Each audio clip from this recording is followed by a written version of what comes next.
Praised be Jesus and Mary. I'd like to speak about St. Thomas Aquinas today, and I'll begin with a very brief biography of his. His name is well known, the details of his life probably not so well known. Again, I'll just give a very brief sketch of who he was. He was born in 1225 in southern Italy near the Abbey of Monte Cassino, and it is there that he was educated from a young age. He was 5 when he was admitted into that school run by the Benedictine monks. Perhaps not the very first question, but one of the first questions he asked when he got to that school was, "Who is God? Can you tell me more about God?" He had that question on his mind from his youth. He wanted to know who God is. He wanted to push his mind to the limits in understanding God. And he spent the rest of his life doing exactly that. He joined the Dominican order after finishing his studies at the University of Naples. In the Dominican order, he pursued a growth in virtue and in learning, both together. In fact, it's his holiness that allowed him to reach the level of knowledge that he did reach. And he reached a very sublime level of knowledge. In fact, he's probably one of the greatest contributors to the formation, the shaping of Catholic theology ever. He's up there. I wouldn't say that he's number one, because there's, again, a lot of great minds that have been members of the Catholic Church and have contributed, but he's definitely up there. The formation of Catholic theology in a sense of understanding God's revelation, not adding to it, not subtracting, but understanding it as profoundly as possible. He died before he reached the age of 50 in the year 1274 on his way to an ecumenical council. The church appreciated his gift and summoned him to take part in this council of all bishops to treat important questions in the church. One of the important questions that was going to be discussed was the union of the East and the West, which at that time, the East was in schism from the West. The Patriarch of Constantinople was, let's say, in disobedience to the Holy Father. That union was actually accomplished, but not thanks to St. Thomas Aquinas. He actually didn't make it there. He died on his way there. It was thanks to a Franciscan, St. Bonaventure, but we won't preach about St. Bonaventure today to take away from St. Thomas. But the two were great friends and, in fact, admired each other's learning and holiness. So that's a brief bio of St. Thomas Aquinas. A little bit of a reflection and then some takeaway from St. Thomas Aquinas. St. Thomas is one of the finest examples of what we call scholastic theology. It's a particular method, it's a particular approach to doing theology. It's a useful method. It's really the best method for doing theology because it's rigorous, okay? So rigorous that it leaves very little room for error and deception. It uses all the best tools that human beings have come up with to think and applies those tools, uses those tools to then do theology. So amongst those tools that we have and we use all the time are logic. It's a rigorous logic, the rules and art of thinking properly so as to not make erroneous conclusions. All right, so the Greeks developed that. Then it was employed and developed in the Middle Ages, used by the Scholastics, and again, we use it to this very day. So logic, then after that, metaphysics, so the proper study and understanding of being, causes, effects, relationships between beings. Sounds abstract, but again, it's very necessary for a functional way of thinking and then for a functional way of life as well. Our society, the Western world, has developed so much precisely because of a rigorous way of thinking. And then to do that, it develops a very precise language, an accurate, precise language with lots of distinctions so as to understand and conceptualize the beings around us as profoundly and as completely as possible. Now, parenthetic, this is the abstract part, okay? So if you have the patience to get through this, there's like a more concrete part coming. But again, these are important things to reflect upon. Parenthetically, mathematics has developed in the Western world, so that the Christian world has also developed mathematics precisely because of this rigorous way of thinking. Math, geometry, then physics, the whole scientific revolution came about because of this rigorous way of thinking, because of using these tools of the mind. Now, precisely because this theology leaves so little room for error and deception, scholasticism today is widely opposed. And it's understandable in a certain sense. I'm not saying it's good to oppose it. I'm very much in favor of the scholastic approach. It's the way to go. But it's understandable in the sense that no one minds when we use rigorous thinking to make a better iPhone. Nobody minds. Like, it's a good thing if you use a mathematical, scientific way of thinking in order to make a better product. That's great, in fact, right? We don't mind. We don't think about it, but that's what's behind the science.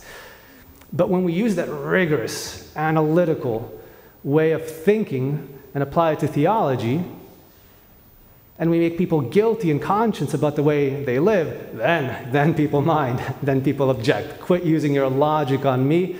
Quit using your logic and try and impose your moral conduct on me. That's when the objections start. Give me a better iPhone, but quit using your logic on me. So it's understandable that there's pushback to this way of thinking, way of doing theology.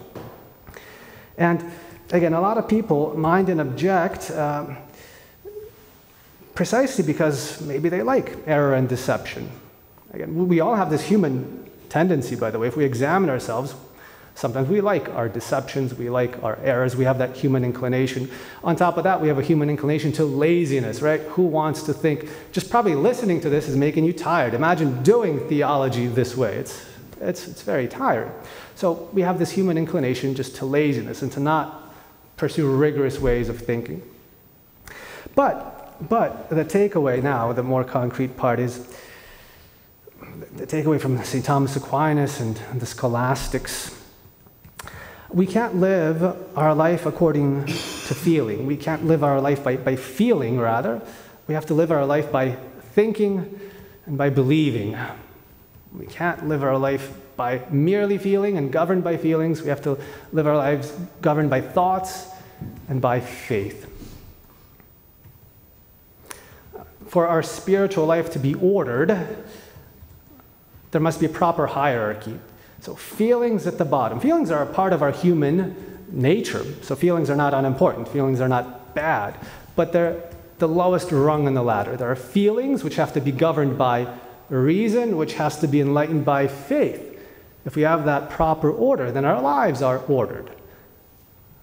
Then our lives are lived according to our human nature. Then we fulfill ourselves. Then we live our life to the fullest.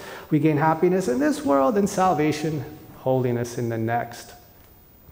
But again, that order is tough to keep. Feelings always try to climb above reason. Reason always tries to climb above faith, and we need to put things back in order. All right? They never stay permanently in order. It's a constant battle. A battle against this tendency, because we tend to let ourselves be guided more by feelings than by thoughts, and more than thoughts than by faith.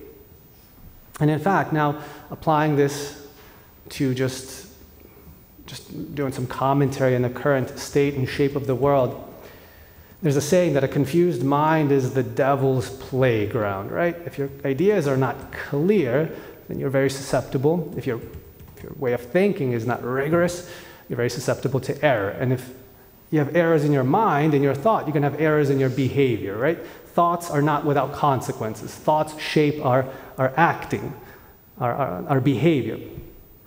But, so going back to the example that I was going to make, so a lot of today's errors are spread precisely by this, by manipulation of feelings.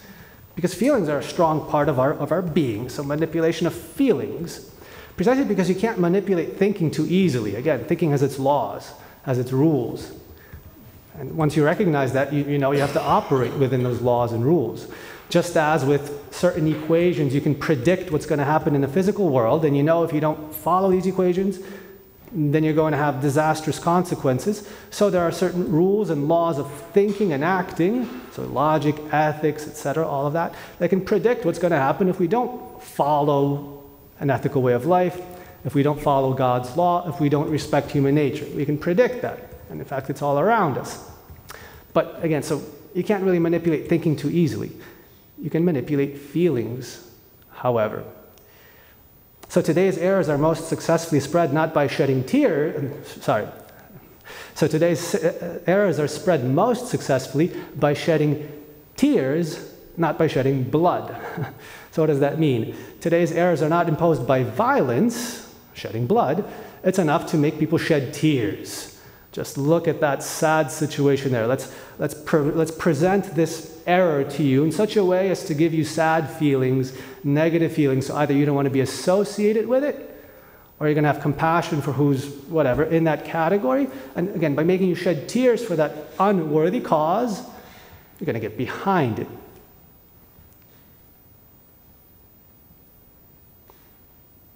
In this category, again, this would actually, now that I'm thinking about it, to do this subject justice, we'd have to stop and look at it at length, but just allow me to touch upon it.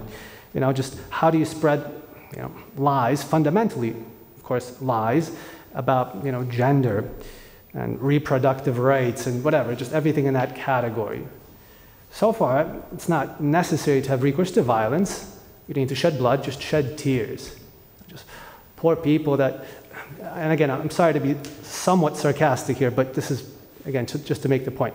Everybody, like poor people, if you don't recognize that, the men that identify as women, if you don't recognize their real gender identity, all of them are going to commit suicide. Cry, start crying. Do you want people to take their lives? Do you want people to be sad? Do you want people to be unfulfilled? Just recognize their true gender, recognize the whole philosophy of gender, and everybody will be happy then.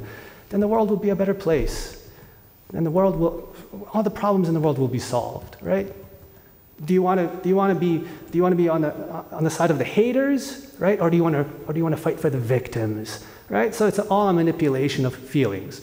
Thinking, you can't think, because when you think, like, how do you justify, the human race being anything else but male and female? Like, you can't. So you got to manipulate feelings. All right, that's enough of that example. And I don't like to use this example just briefly because there's people that suffer from gender dysphoria really, so we have to treat them with respect and compassion. I just wanted to use that example. The point is, be guided by thoughts, not by feelings, so as to not be deceived and not deceive others.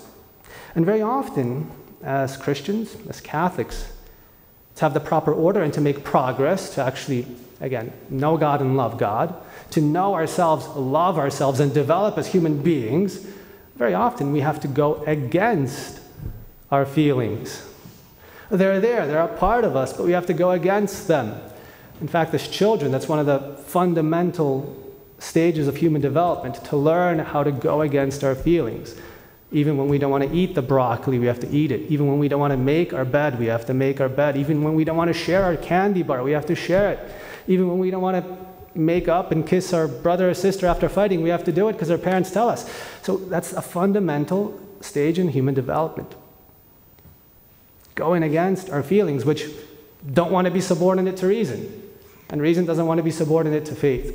But it's that order that's, again, indispensable for knowing God, knowing ourselves, loving ourselves, knowing our neighbor, and loving our neighbor. Because, by the way, parenthetical note here, and I'm almost done, just going back to that previous example, when sometimes we tell ourselves this, that we don't want to tell other people the truth for fear of offending them. And it's a nice expression. I'm not going to tell so-and-so the truth because it's just so hurtful, so harmful. I don't want to offend them. In reality, if we examine ourselves, the fear is, I'm not going to tell so-and-so the truth because I'm afraid of being offended. That person is going to yell at me. That person's not going to be my friend anymore. That person's going to label me, or other people are going to label me. It's a self-love. And when we're governed by feelings, those are the errors that we fall into. That's the deception that we fall for. Just give it a nice sounding, a nice feeling expression. I don't want to offend anybody. It's all about kindness. It's all about being nice. Right? It's all about that. Pleasant feelings. But often, not always, but often a lot of deception behind them. So not everybody is called to be a theologian or doctor of the church, but everyone needs to live by thinking and believing, and not merely by feeling. In fact, few are those in the church that will be theologians and doctors. But again, all of us have to take this lesson from St. Thomas Aquinas. We have to live our life not merely by feeling, but also by thinking and believing. Praised be Jesus and Mary, now and forever.